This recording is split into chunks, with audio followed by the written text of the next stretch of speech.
আমি একটা তৃতীয় শ্রেণীর হাতের কাজ করে দেখাবো। আমি যে এক কালারের 3টে পেপারের কথা বলেছিলাম, সেই পেপারটাকে এইভাবে ভাঁজ করে নিয়ে এইরকম একটা সাইজের রাউন্ড শেপ, দেখো আমার 3টেতে কিন্তু সুন্দরভাবে পড়ে যাচ্ছে, আর অনেকগুলো পাপড়িও হবে যদি আমি একটু বুঝে রাউন্ড শেপ দিই।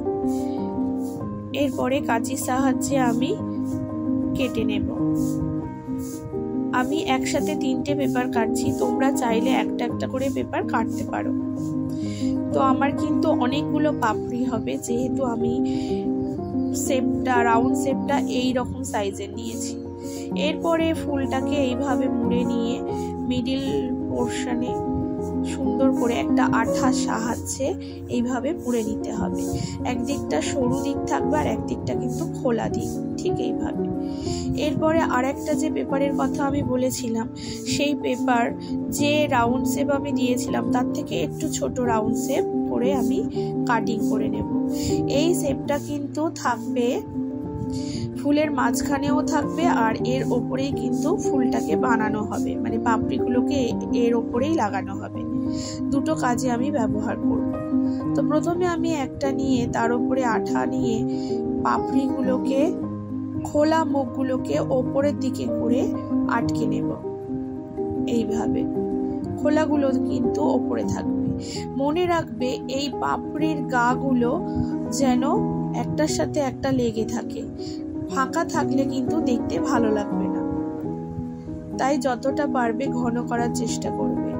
আর যে এই শঙ্কু আকৃতির যে পাপড়িগুলো করেছি, ওই পাপড়িগুলোর কিন্তু মুখগুলো ফোলা ফোলা হবে, সরু হলে কিন্তু দেখতে ভালো লাগবে না। তো এইভাবে কিন্তু ফুলটাকে তৈরি করে নেব। তারপরে আমি যে বলেছিলাম এই রাউন্ড শেপের, দেখো ঠিক মিডিল বরাবর কাটিং করে আঠার সাহায্যে এইভাবে আমি একটা পাপড়ির মতো বানিয়ে নেব এবং মিডিলে সেটা আঠার সাহায্যে লাগিয়ে দেব।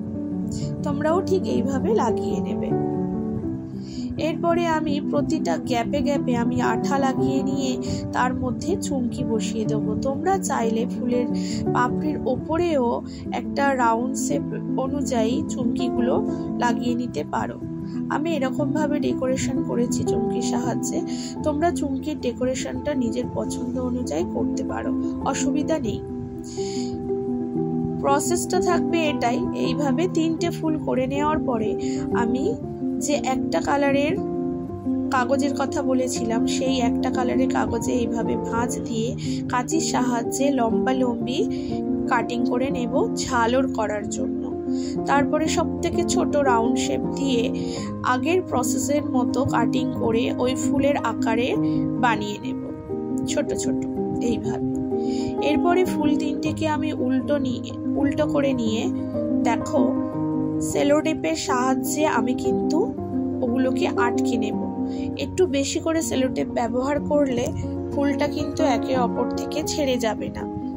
একবার না দিয়ে ওটা 2বার 3বার করে তোমরা এইভাবে আমার মতো করে দিয়ে নেবে।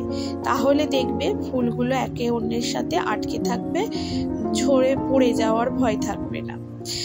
তো এবারে এই যে আমি ঝালরগুলো করার জন্য, দেখো আমি ছোট বড় করে সুন্দরভাবে যে দুদিকে ফুল আছে সেই ফুলের দিকটায় 5টা ঝালর মোট আমি লাগাবো, মিডিলে আর একটা লাগানো হবে।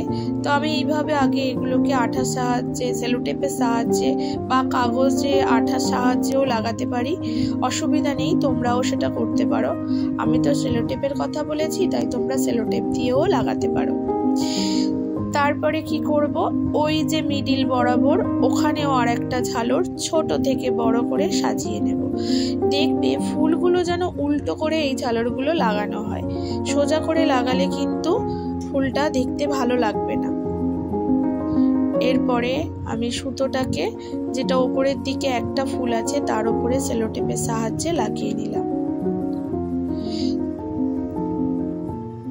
এরপরে ঝালরের শেষ প্রান্তে ফুলের পাপড়িগুলোকে সুন্দরভাবে লাগিয়ে নেব।